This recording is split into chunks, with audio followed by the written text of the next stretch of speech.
नमस्कार साथियों, सीनू online classes की यूट्यूब चैनल पर आप सभी का तहे दिल से स्वागत करता हूं। प्यारे साथियों, क्लास 10 से संबंधित यह एक महत्वपूर्ण इम्पोर्टेंट वीडियो है। साथियों, पिछली सभी जितनी भी हमने कक्षाएं की है उन सभी कक्षाओं में हम आपकी 2022 परीक्षा का किस प्रकार का परीक्षा का आपका पैटर्न रहने वाला है, किस प्रकार उसमें छोटे छोटे क्वेश्चन आने वाले हैं, इन सभी की सभी क्वेश्चनों की साथियों हमने बात की है।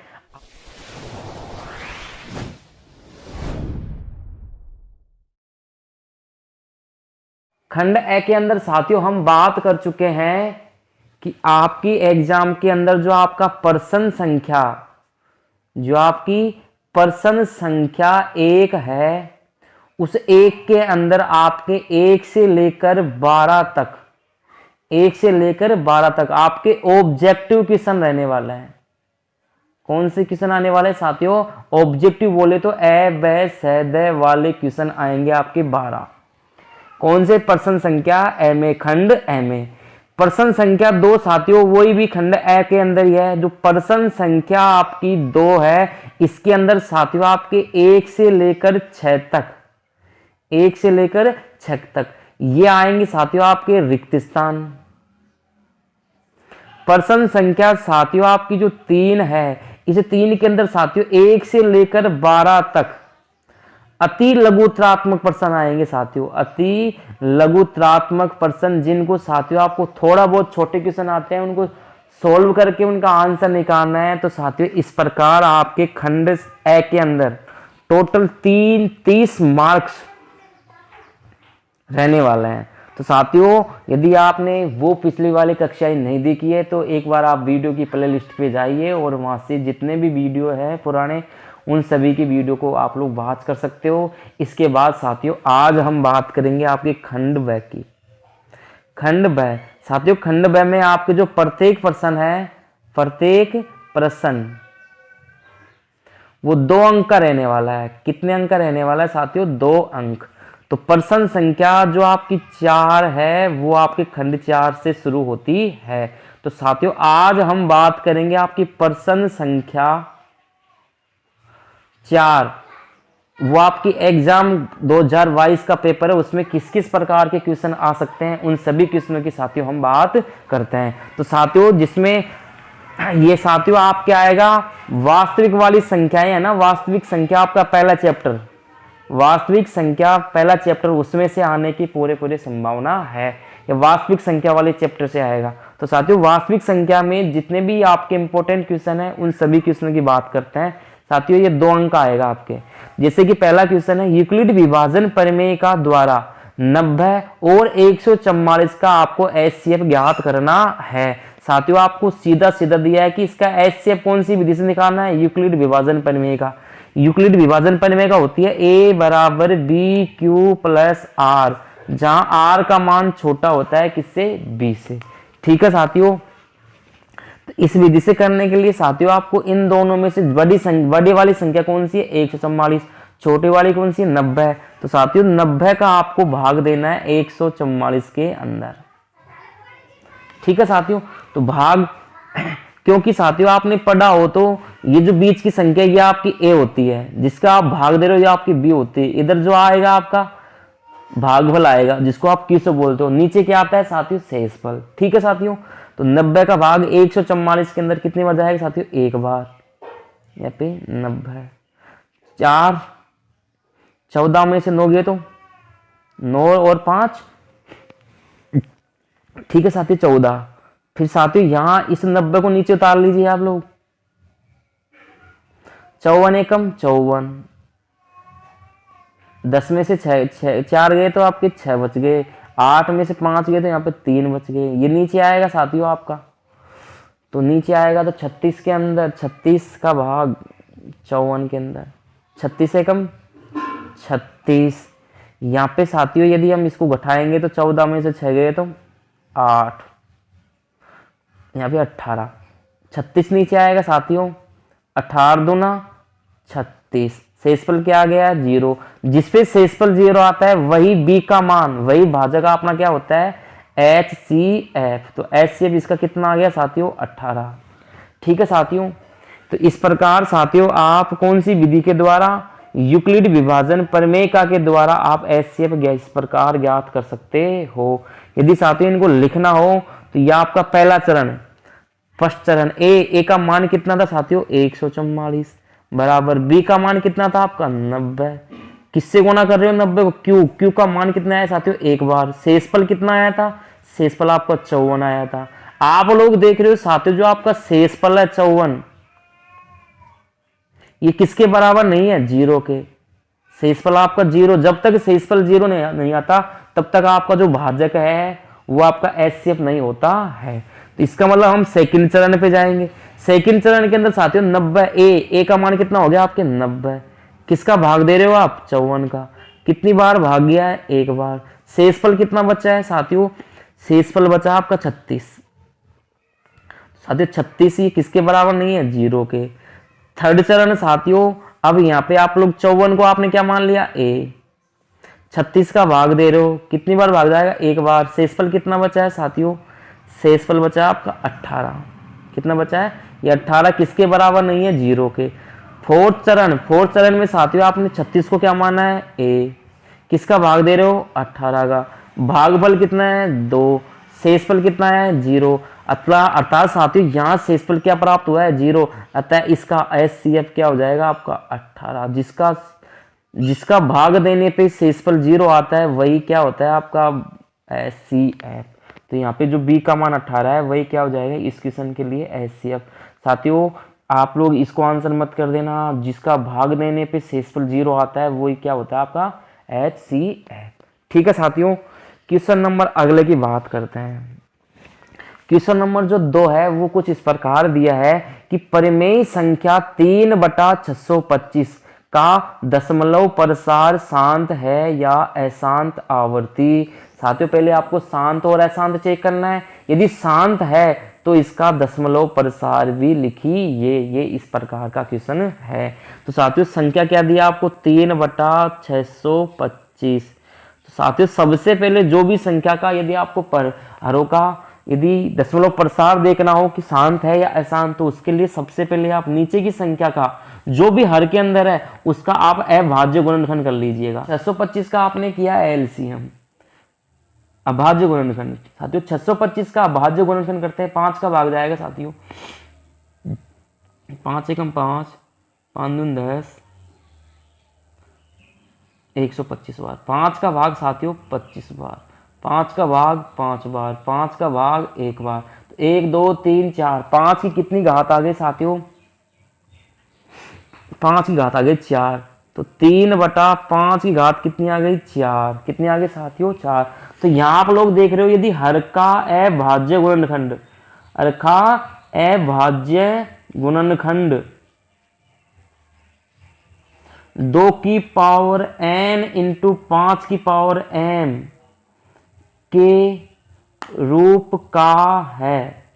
क्योंकि साथियों दो की घात कितनी साथियों, यदि 2 नहीं हो तो उसकी घात क्या मान लेते हो आप 0। 5 की m का मान कितना है 4। तो साथियों ये या तो या आपका 2 हो या आपका 5 हो या तो क्या हो 2 की कितनी घात हो, यहाँ पे 0 है, 2 नहीं है तो क्या होगी घात 0। 5 कितने बार आया 1 2 3 4, तो 5 की घात कितनी होगी 4। तो घात कुछ भी हो n और m का मान, लेकिन 2 होना चाहिए 5 होना चाहिए या दोनों हो, तो उस परिमेय संख्या का जो दशमलव प्रसार वो कैसा होता है शांत। तो हर का अभाज्य गुणनखंड 2 की पावर m इंटू 5 की पावर n के रूप का है, अतः इसका दशमलव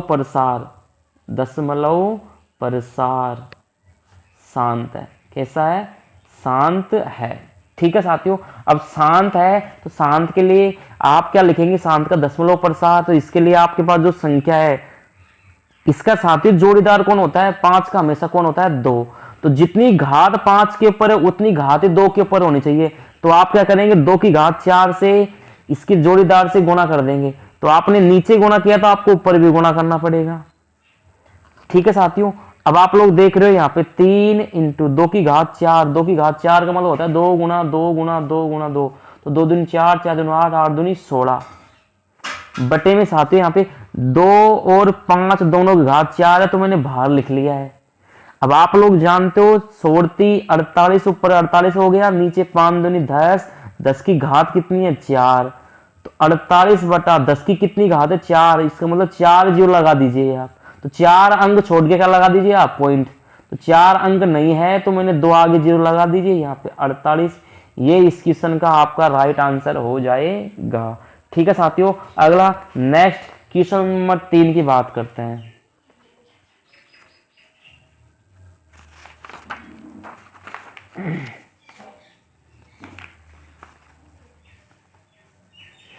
क्वेश्चन नंबर साथियों 3 की परिमेय संख्या 17/8 को बिना लंबी विभाजन प्रक्रिया किए, साथियों 17/8 है, बिना लंबी विभाजन प्रक्रिया किए बिना दशमलव प्रसार शांत में लिखिए।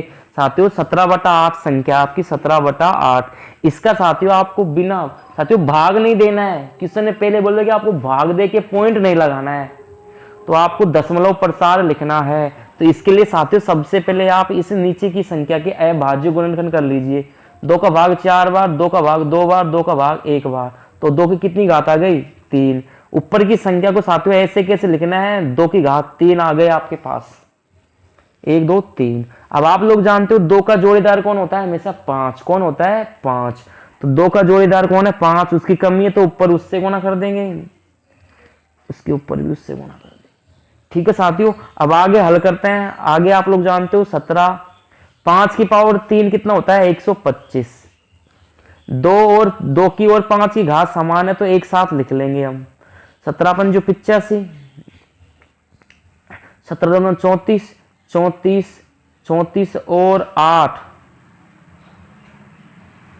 34 और 8 4 12 42, हासिल लगी 4, 17 17 4 21, कितना आया साथियों 2125 बट्टे में यहाँ पे 10 की घात 3। आप लोग जानते हो 3 जीरो लगानी है, 3 घात है तो 3 जीरो लगा दीजिए आप, तो 2125 बट्टे में 1 2 3, तो 3 अंक छोड़ के साथियों पॉइंट लगानी है, तो 2.125 इस क्वेश्चन का आपका दशमलव प्रसार हो जाएगा।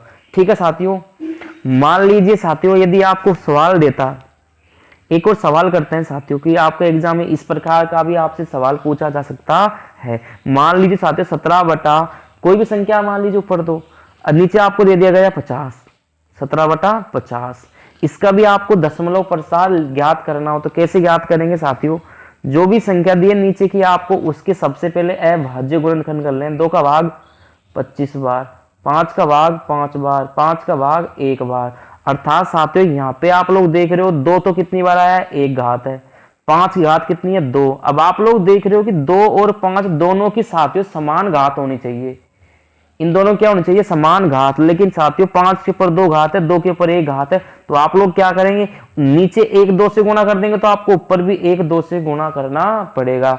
2 की पावर 1, 2 की पावर 1, 1 और 1 2 घात हो जाएगी, तो 2 की भी 2 घात हो जाएगी, 5 की भी 2 घात है, ऊपर आपको हो जाएगा 17 दूना 34, नीचे साथियों 2 की भी कितनी घात हो गई 2, क्योंकि आधार समान है तो घातें जुड़ जाएगी। 5 की कितनी घात है 2, तो 34 बटा में यहाँ पे 10 की घात कितनी है साथियों 2, तो साथियों 10 की 2 घात है, मतलब 2 अंक छोड़ के पॉइंट लगा दीजिए आप, तो 0.34 इस क्वेश्चन का आपका राइट आंसर हो जाएगा। तो आशा करता हूं साथियों दशमलव प्रसार वाले क्वेश्चनों को आप इजीली सोल्व कर सकते हो। आगे साथियों नेक्स्ट क्वेश्चन की बात करते हैं। अगला साथियों आपको क्वेश्चन दिया गया है कि यूक्लिड विभाजन प्रमेय का क्या है। साथियों यूक्लिड विभाजन प्रमेय का, यूक्लिड विभाजन प्रमेय का ये होती साथियों a बराबर, यदि a तथा b धनात्मक पूर्णांक है, धनात्मक पूर्णांक हो तब a बराबर बी क्यू प्लस आर, जहां आर का मान छोटा होगा किससे b से।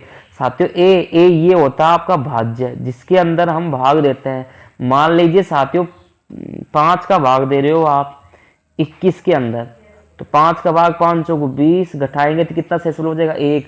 मतलब साथियों जो ये होता है बीच का, इसको बोलते हैं हम भाज्य। क्या बोलते हैं हम? भाज्य, जिसके अंदर भाग दिया जाता है। ये होता है साथियों आपका बी का मान, ये ए का मान हो गया, ये बी का मान हो गया, या आपका क्यू हो जाएगा, नीचे का आपका आर हो जाएगा। ठीक है साथियों, तो भाज्य है, ये बराबर होता है किसके? बी। बी का मान कितना है? बी को बोलते हैं हम भाजक, गुणा क्यू, क्यू होता है आपका भागफल, प्लस आर क्या होता है? आर होता है आपका शेषफल। तो भाज्य बराबर भाजक इंटू भागफल प्लस शेषफल, यही क्या होती है? आपकी यूक्लिड विभाजन प्रमेय का। और जहां शेषफल होता है वो हमेशा किससे छोटा होता है? शेषफल हमेशा भाजक से छोटा होता है। ठीक है साथियों, यदि आपका जिस शेषफल पे आपका, जिस भाजक पे आपका शेषफल 0 आता है, वही भाजक आपका एचसीएफ भी कहलाता है। ठीक है, तो यहाँ पे आपको 144 और 192 का एचसीएफ भी ज्ञात करना है। तो साथियों अभी मैंने आपको पहले वाले क्वेश्चन में एचसीएफ ज्ञात करना सिखाया है, कौन सी विधि से? ए बराबर बी क्यू प्लस आर से। तो आप लोग 144 और 192 के एचसीएफ ज्ञात करेंगे कौन सी विधि से साथियों? यूक्लिड विभाजन प्रमेय से। सबसे छोटा वाला कौन है? 144, बड़ा वाला कौन है? 192 भाग देके। ठीक है साथियों, तो ये क्वेश्चन आपके लिए होमवर्क में, इस क्वेश्चन को आप लोग करना। आगे साथियों, आगे हम क्वेश्चन करते हैं, क्वेश्चन नंबर 5। क्वेश्चन नंबर 5 साथियों अच्छा क्वेश्चन है। सिद्ध वाले क्वेश्चन को कैसे हल करते हो साथियों, इसकी हम चर्चा अभी करेंगे। तो साथियों सिद्ध कीजिए कि √3 एक अपरिमेय संख्या है। आपको साथियों सिद्ध करना है कि √3 एक अपरिमेय संख्या है, अपरिमेय संख्या है। तो साथियों किसी भी संख्या को आपको अपरिमेय सिद्ध करना है। अगर साथियों सिंगल संख्या आती है तो आपको उसको इस प्रकार, जो मैं क्वेश्चन कर रहा हूं इस प्रकार हल करना है। यदि साथियों जॉइंट में आती है, जॉइंट मतलब कोई भी दो संख्या आती है, तब उसको आपको अलग, मतलब साथियों इस प्रकार के क्वेश्चन को आप दो टाइप से कर सकते हो। एक तो साथियों सिंगल संख्या है, यहाँ √3 है तो √3 की जगह √2 हो सकता है, √7 हो सकता है, √5 हो सकता है। तो कुछ भी हो साथियों, आपको सिर्फ संख्या चेंज करनी, बाकी आपकी जो भी है लैंग्वेज वो सेम रहेगी। तो सबसे पहले इसको हम हल करते हैं। ठीक है साथियों, तो √2, √7, √5 सेम इसी प्रकार हल होगा ये भी आप। तो सबसे पहले मानते हैं कि माना सॉल्यूशन, माना √3 को आपको एक परिमेय संख्या माननी है, कि माना √3 एक परिमेय संख्या है। ठीक है साथियों, अब परिमेय संख्या किस रूप में होती है साथियों? √3 ये होती है साथियों p/q के रूप में, जहां q का मान क्या नहीं होता है? 0 के बराबर। यहां तक समझ में आ गया साथियों, √3 है परिमेय संख्या तो p/q के रूप में होगी ये। अब साथियों आपको हल्की सी यहाँ हिंदी लिखनी है कि p व q को, ये जो p और q है इसको हल करेंगे साथियों आप, तो इसके स्थान पे एक नई संख्या a और b प्राप्त हो जाएगी। p के स्थान पे a और q के स्थान पे b। तो p व q को हल करने पर संख्याएं a व b प्राप्त होती है, जिसका एक के अतिरिक्त कोई सभाज्य गुणनखंड नहीं है। मतलब साथियों यहाँ पे आपके a और b आ जाएगी इसके स्थान पे, √3 बराबर a/b, ये आपका नया चेंज हो गया है। लेकिन साथियों इसके बाद मैंने क्या लिखा कि जिसका एक के अतिरिक्त, मतलब साथियों a में और b में सभाज्य गुणनखंड, मतलब a और b के अंदर केवल एक का ही भाग जाता है, एक के अलावा कोई और संख्या का इसमें भाग नहीं जाता है। तो साथियों इस प्रकार के क्वेश्चन को कैसे हल करेंगे हम देखते हैं। आपको ये समझ में आ गया सभाज्य गुणनखंड, मान लीजिए 2 और 4 है, साथियों इन दोनों संख्याओं में किसका भाग जा रहा है? 2 का, अर्थात 2 इन संख्या का सभाज्य गुणनखंड है।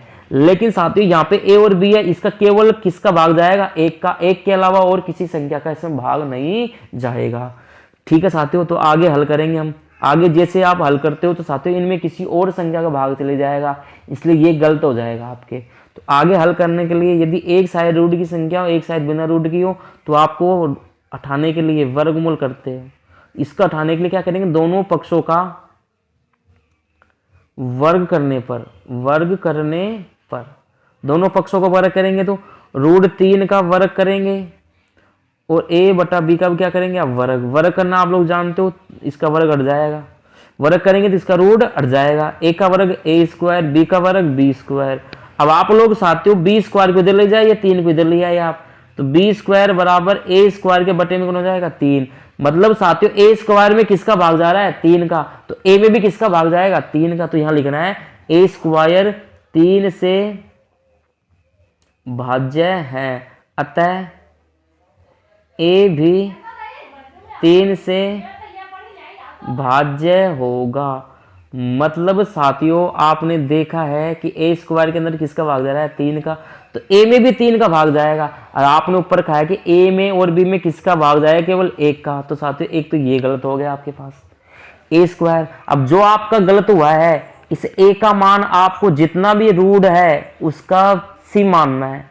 यहाँ पे यदि 2 होता तो आप लोग 2 सी मानते, यहाँ 7 होता तो आप 7 सी मानते, यहाँ 5 होता तो आप 5 सी मानते। आप बाकी संख्या ऐसे कैसे रहती। तो a बराबर आपको 3 सी मानना है, तो a बराबर 3 सी रखिए आप यहाँ पे। तो b² बराबर 1 के स्थान पे आप लोग 3 सी ऊपर स्क्वायर बटे में कितना है, 3। आगे साथियों इसको हम सोल्व करते हैं, तो b² ऐसे की ऐसे बराबर 3 का वर्ग होता है 9, c का वर्ग होता है c² बटे में 3 से कट जाएगा साथियों 9, कितनी बार, 3 बार। अब साथियों यहाँ पे आया है b² बराबर 3 c² के गुणे में 3 है तो खा जाएगा ये बटे के अंदर, तो c² बराबर b² के बटे में कौन आ गया, 3। अब बताओ साथियों b² 3 से भाज्य है, अतः b भी 3 से भाज्य होगा। अब जो कि विरोधाभास है, जो कि विरोधाभास है, क्योंकि साथियों ऊपर आपने क्या बोला है कि p और q में है ना a और b आएगा बाद में, इनमें केवल एक के अतिरिक्त कोई सहभाज्य गुणनखंड नहीं है, लेकिन यहाँ कौन है, इनका अलग गुणनखंड 3 का भाग दोनों के अंदर जा रहा है। तो जो कि विरोधाभास है, यह विरोधाभास इसलिए प्राप्त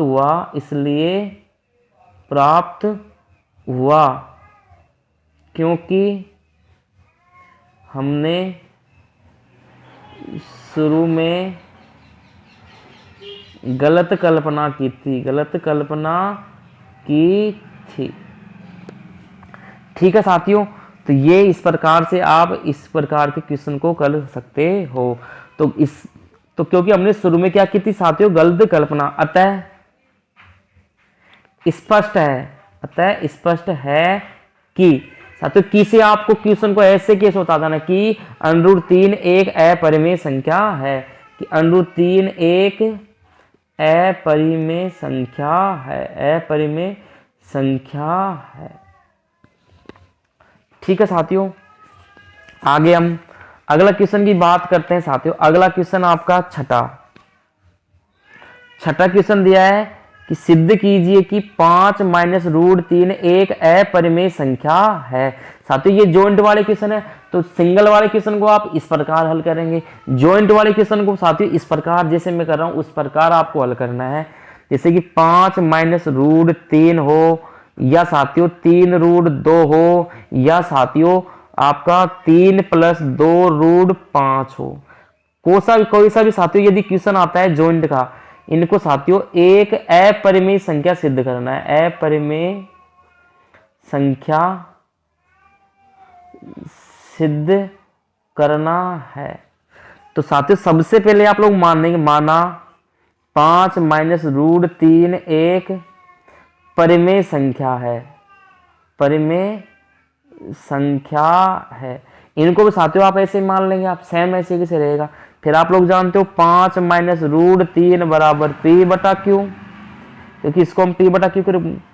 अब q का मान क्या नहीं होता है, 0 के। अब साथियों p व q को हल करने पर संख्याएं a व b प्राप्त होती है, जिसका एक के अतिरिक्त कोई सहभाज्य गुणनखंड नहीं है। अभी जो मैंने लिखा था वो लिखना है ऐसे कैसे।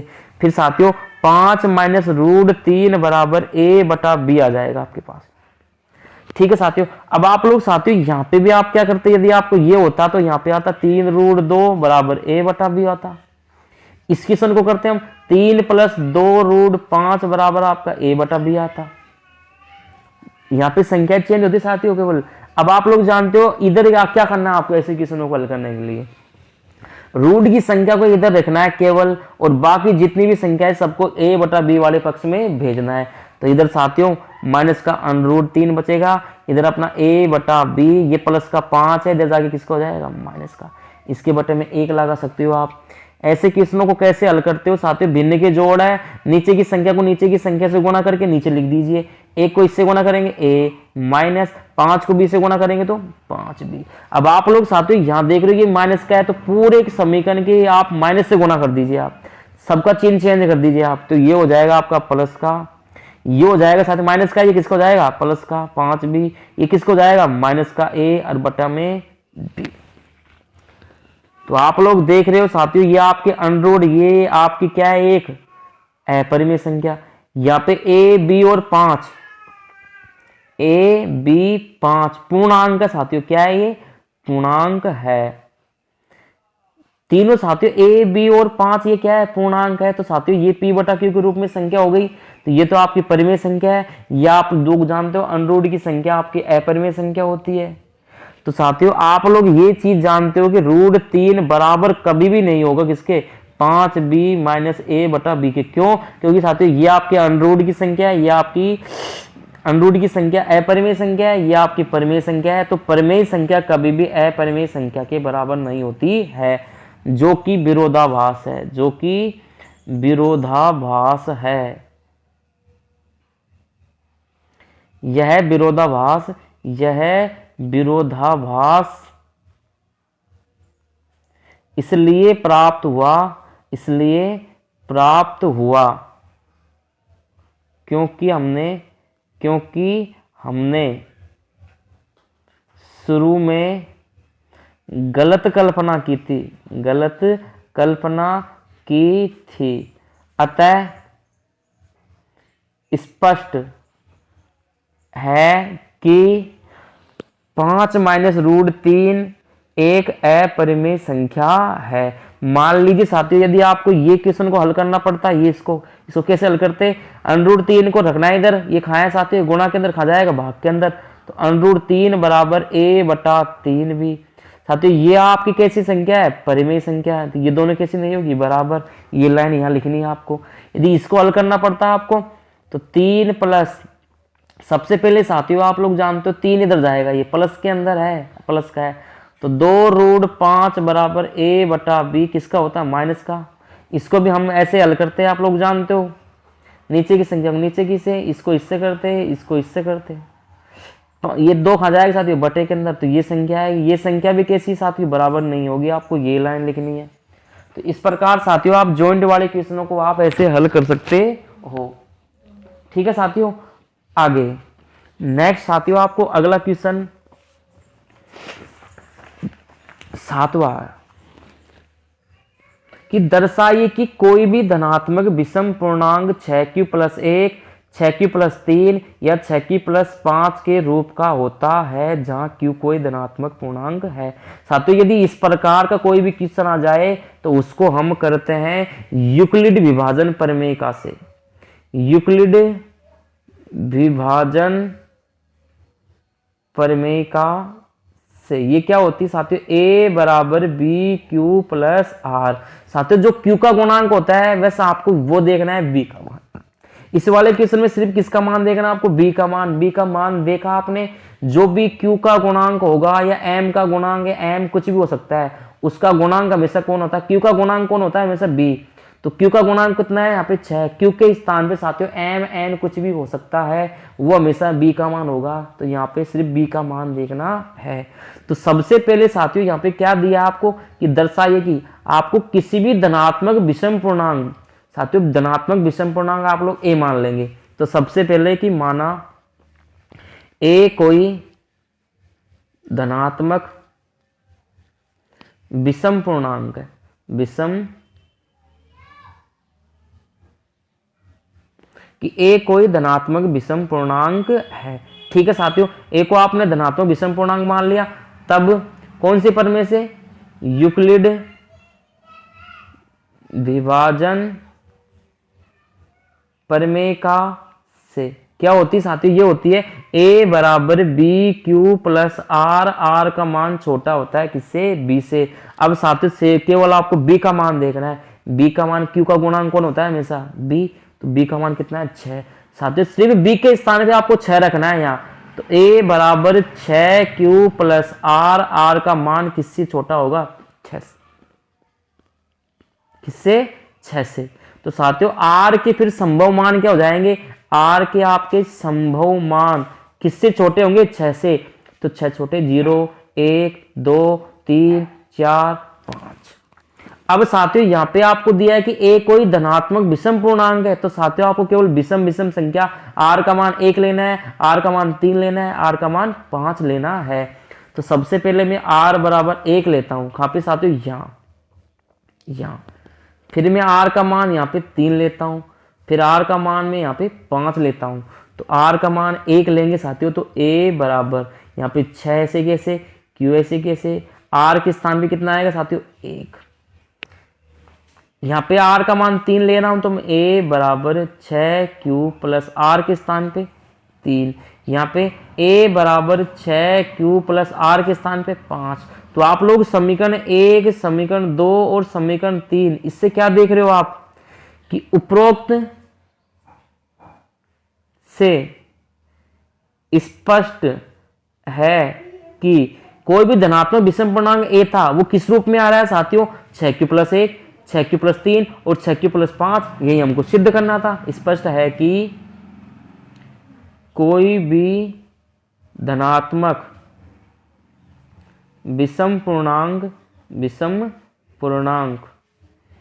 6q प्लस 1, 6q प्लस 3 और 6q प्लस 5 के रूप का होता है।